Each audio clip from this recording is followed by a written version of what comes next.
నమస్తే రమగారు. నమస్తే జయ. రమగారు, సంకటహర చతుర్థి దీని యొక్క విశిష్టత, ఆ రోజు అసలు మనము ఆచరించాల్సిన విధి విధానాలు, ప్రత్యేకమైన పూజలు అందరూ చేసుకోవచ్చా? ఏంటి రమగారు అసలు? ప్రతిసారి మాట్లాడదాం జయ. మనం ఆ, ప్రతి సంవత్సరం వినాయక చవితి అప్పుడు ఇది చెప్తూ ఉంటాం. సంకటహర చతుర్థి అంటే నెలకి 2 చవితులు వస్తాయి. మనం ఎట్లా వెళ్తాం, మన కాలం ఎలా నడుస్తుంది, మంది డేట్ల ప్రకారం పోతుంది. అవును. 1, 2, 3, 4 నుంచి 30 దాకా లేదా 31 దాకా, కొండవచ్చో 27, 28 దాకానే. అంతే అంతే. అయితే మన హిందూ దీని ప్రకారం, భారతీయ పాత విధానం ప్రకారం చాంద్రమానం నడుస్తుంది. ఉమ్, ఈ చాంద్రమానం అంటే చంద్రుడి యొక్క కదలికలతో మన డే మారుతుందన్నమాట. ఓకే. తిథులు అంటాం వాటిని మనం. 28 ఇవి ఎట్లా పోతాయి? 28 కాదు, పోనీ 29, 30 చేసుకుందాం దాన్ని. ఉమ్, పాడ్యమి నుంచి మొదలు పెట్టుకుని ఉమ్, పౌర్ణమి దాకా 15. ఓకే. అక్కడి నుంచి 16వ రోజు నుంచి మళ్ళీ పాడ్యమి నుంచి మొదలు పెట్టుకుని అమావాస్య దాకా. ఓకే. ఇట్లా మన తిథులు నడుస్తూ ఉంటాయి. ఆ. ఇందులో ప్రతి నెల 2 పాడ్యములు రావాలి, 2 విధియలు, 2 తదియలు, 2 చవితులు, 2 పంచములు, 2 షష్ఠులు, 2 సప్తములు, అన్ని 2 రావాలి. అవును అవును. 2 రానివి ఏమిటి? ఒకటి పౌర్ణమి, రెండోది అమావాస్య. అమావాస్య. అవి మాత్రం సింగిల్ డేట్స్. ఆ. చతుర్దశులు, త్రయోదశులు, దశములు, ఏకాదశులు అన్ని 2 రావాల్సింది. ఏకాదశి నియమం మనకి సాధారణంగా ఉంటుంది. ఎట్లా? శుక్ల ఏకాదశి, బహుళ ఏకాదశి. ఏకాదశి నాడు ఉపవాసం ఉండటం, ద్వాదశి నాడు ద్వాదశ పారణ చేయటం మన తాలూకు హిందూ సంప్రదాయం. అవును. అలాగే హిందూ సంప్రదాయం ప్రకారం నెలలో వచ్చే 2 చవితులని మనం వినాయక ఆరాధన చేయవచ్చు. ఓకే. ఈ చవితి ఆరాధన మనం ప్రత్యేకంగా ఎప్పుడు చేస్తాము? వినాయక చవితి చేసుకుంటాం. ఒక శుక్ల చవితి సంవత్సరంలో ఒక్కసారి వినాయక శుద్ధ చవితి నాడు, అది మన భాద్రపద శుద్ధ చవితి నాడు వినాయక వ్రతకల్పం చేసుకుంటాం. వినాయకుడి పుట్టినరోజని, ఆ రోజునే ఆయనకి గణాధిపత్యం లభించిందని, వాళ్ళ ఆయన్ని పూజిస్తే అన్ని విఘ్నాలు తొలగిపోతాయని గణాధ్యక్షుడని ఆయన్ని కొలుచుకుంటాం. అలాగే ప్రతి నెల వచ్చేటువంటి కృష్ణ చవితి నాడు, బహుళ చవితి నాడు వినాయక ఆరాధన చేస్తే సమస్త విఘ్నాలు తొలగిపోతాయి అనేది ఒక ప్రత్యేకమైన నియమంగా చెప్తారు. ఓకే. ఈ నియమాన్ని మనకంటే ఎక్కువగా తమిళులు పాటించేవారు. వాళ్ళు ఎక్కువ పాటిస్తారు. మనకి జాతకంలో కేతు ప్రభావం ఎక్కువగా ఉన్నా, ఏ పనైనా మొదలుపెట్టి ఎప్పటికీ అవ్వకపోతున్నా, పిల్లలు చదువుల్లో వెనకపడుతున్నారనిపించిన, దీనికి మన ఇంట్లో ఉండాలి వ్రతము నియమము ఏం లేదు. పెద్దవాళ్ళు చెప్పిందే చెయ్యాలి, మన ఇంట్లో లేకపోతే చేయకూడదు అలాంటిది ఉండదు. సార్వజనీయమైన వ్యవహారం, ఎవరైనా చేసుకోవచ్చు. మనమే ప్రాబ్లమ్స్లో ఇరుక్కుంటున్నాం. ఏ పనైనా మొదలు పెడితే అవటం లేదు, అన్ని అడ్డంకులే దానికి. ఓకే. వ్యాపారాలకి, చదువులకి, ఇంట్లో ఏదైనా వస్తువులు తరచుగా పాడైపోవటం, ఇది కూడా జ్ఞాపకం పెట్టుకోండి. మిక్సీ రిపేర్ చేయిస్తావు, వెట్ గ్రైండర్ పడుకుంటుంది. దానికి ఏదో చేయిస్తావు, వాషింగ్ మెషిన్ ప్రాబ్లం వస్తుంది, అది అయిపోయింది, సూయింగ్ మెషిన్ పడుకుంటుంది. ఇట్లా రిపేర్లు చేస్తూ ఉన్న వాళ్ళు ఉంటారు చూడు. నేను కూడా ఉన్నా ఆ లిస్ట్ లో. అవునండి. నేను ఒకటి రిపేర్ చేస్తే ఇంకోటి వస్తుంది. ఒకటి మొదలు పెడితే పాపం లిస్ట్ వస్తుంది, వస్తూనే ఉంటుంది. మా వాళ్ళ ఇంట్లో ఎక్కిరిస్తున్నారు, ఒకటి రిపేర్ చేయకుండా ఉంచుకుంటే అది ఒకటే ఉంటుంది నీకని. అట్లా ఒకటి వస్తుంది. ఏమీ లేవనుకో, మెళ్ళ పెట్టుకుంటే నల్ల పసలు కొలిసని టిక్కని విరుగుతుంది, ఆ పస విరిగిపోతుంది. నిజంగా నిజం రమ్మ గారు. చెవిదుద్దులు సీలలు విరిగిపోతాయి. కొంతమంది జాతకాలు ఉంటాయి చూడండి, ఒక వరుసగా వస్తాయి, ఆగితే మళ్ళీ ఆగిపోతాయి. 2 సార్లు 2 బంగారపు వస్తువులు అయినాయి. ఓ వారం ఏమో ఒక 15 రోజుల్లో ఒక మొదటి ఫోర్ట్ నైట్ లో చెవిదుద్దు సీల బిళ్ళ విరిగి చేతిలోకి వచ్చింది, పొల్లేమో ఆ గొట్టంలో ఉండిపోయింది. ఇదేమిట్రా ఇలా అయింది, దీన్ని చేయించాలి అనుకుంటున్నా. సరిగ్గా 15 days తిరగంగానే చిన్న గొలుసు ఒకటి పెట్టుకుంటాను నేను, హుక్ దగ్గర విరిగింది. దాన్ని రిపేర్ చేయించా, చెవిది ఈ గొలుసు విరిగింది. గొలుసు ఇంకా రిపేర్ చేయించలేదు, ఉంచారు. మళ్ళీ ఇంకోటి వస్తుందని. నెక్లెస్లు అవి లింకులు ఊడిపోతే ఏం చేస్తాను, అలా అనిపిస్తుంది నాకు. ఇలాంటి వాళ్ళు వీళ్ళందరూ సంకటహర చతుర్థి చేసుకోవచ్చు.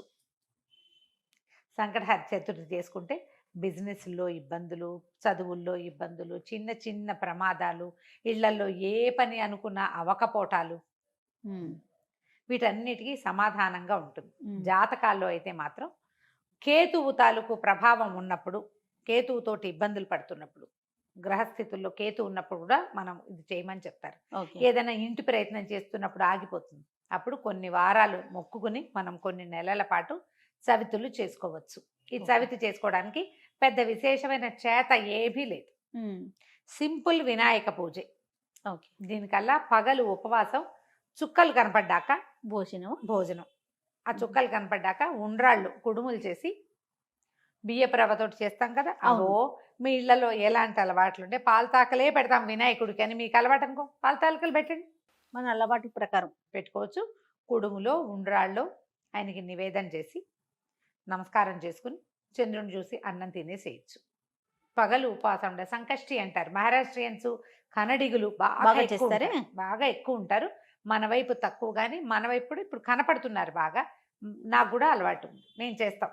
అంటే కమ్యూనిటీ వైజ్ గా చేస్తారా రమ్మగారు? అలా అట్లా ఏం ఉందా? ఉండదమ్మా, అలా ఏం ఉండదు. ఎవరైనా ఇది ఓ చేసుకుంటారు. పెద్ద పూజా హడావిడి ఏం లేదు కదా, అది ఏకాదశిలానే, ఏకాదశి లాగానే. కాకపోతే మనం వినాయకుడికి కొలుస్తాం ఇది ఇప్పుడు. సంకటహార చతుర్థి. మనకి కష్టాలు ఇబ్బందులు ఉన్నప్పుడు రుణ విమోచన గణపతి స్తోత్రం అని ఒక ప్రత్యేక స్తోత్రం ఉంది. ప్రణమ్య శిరసాదేవం గౌరీపుత్రం వినాయకం ఇలా స్టార్ట్ అవుతుంది.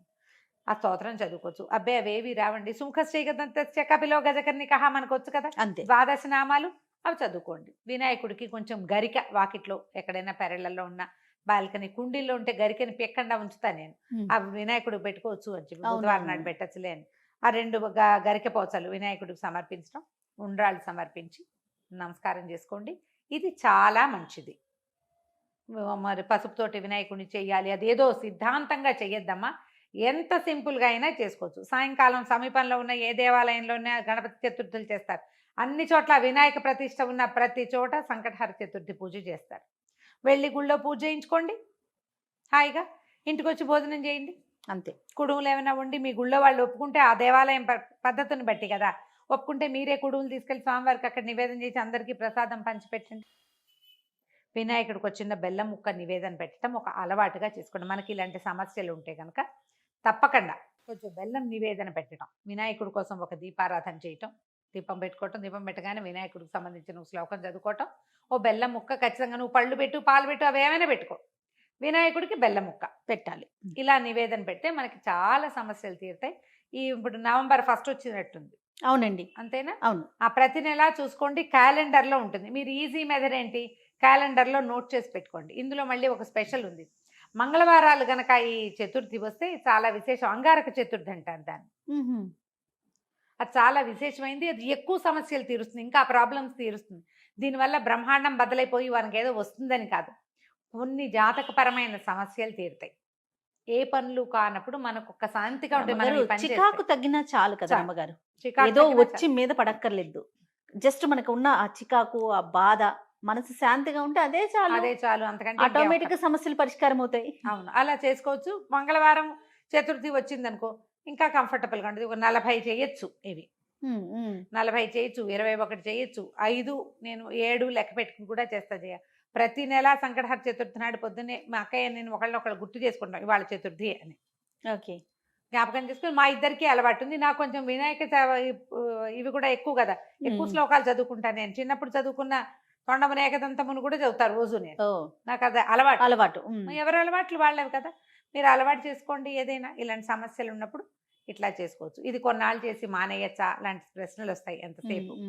కొన్ని వారాలు నియమంగా పెట్టుకోండి, కొన్ని నెలలు, ప్రతి నెల సంకటహర చతుర్థి చేయాలి. 2 సార్లు సంవత్సరం 2 సార్లు వస్తుంది కదా, మీరు కృష్ణ చతుర్థి మామూలు చతుర్థి కూడా చేసుకోవచ్చు. లేదా నేను సంకష్టే చేస్తాను అంటే కనుక సంకష్టులు మాత్రమే చేసుకోవచ్చు, సంకటహర చతుర్థి మాత్రమే చేసుకోవచ్చు. ప్రతి నెల చేస్తే ఇప్పుడు సంవత్సరం చేద్దామని మొక్కున్నాం అనుకోండి, 12 అవుతాయి. ఒకవేళ మధ్యలో ఒక నెల పీరియడ్ వచ్చింది, ఆడవాళ్ళకి సమస్యలు వస్తాయి, ఇంకోసారి మళ్ళీ మొదలు పెట్టక్కర్లేదమ్మా, కంటిన్యూ చేసుకోవచ్చు. దీనికి మీరు ఈజీ మెథడ్ ఏంటంటే, ఇప్పుడు స్మార్ట్ ఫోన్లు వచ్చినాయి కాబట్టి స్మార్ట్ ఫోన్లో చూసుకుని పెట్టుకోండి డేట్లు. నేనైతే క్యాలెండర్లో రౌండ్ ఆఫ్ చేసి పెట్టుకుంటా ఇవాళ చతుర్థి అని. వాళ్ళు కూడా ఎర్ర వినాయకుడు బొమ్మ వేస్తుంటారు, అక్కడ వినాయకుడు బొమ్మ కనపడుతుంది, టీటీడీ వాళ్ళ దాంట్లో కనిపిస్తూ ఉంటుంది. సో గుర్తుపెట్టుకుని ఆ రోజున మీరు చేయవలసింది ఏంటి, వినాయకుడికి సంబంధించిన స్తోత్రం చదువుకోవటం, గరిక 2 గరిక పోచలు తెచ్చి వినాయకుడికి సమర్పించడం, కొంచెం కుడుములో ఏవైనా నివేదన చేయటం, పగలు ఉపవసించి చంద్రుడు కనపడ్డాక దండం పెట్టుకుని భోజనం చేయటం చేసి చూడండి. మీకు చాలా ఇబ్బందులు తొలుగుతాయి. పెద్ద విశేషంగా ఏదో మాత్రం కాదు, మంచిది. మీకు ప్రధానమైనది ఏంటంటే ఇబ్బందులు తొలుగుతున్నట్టు కనపడుతుంది కనీసం. అది రైట్ అమ్మగారు. నమస్తే. నమస్తే జీ.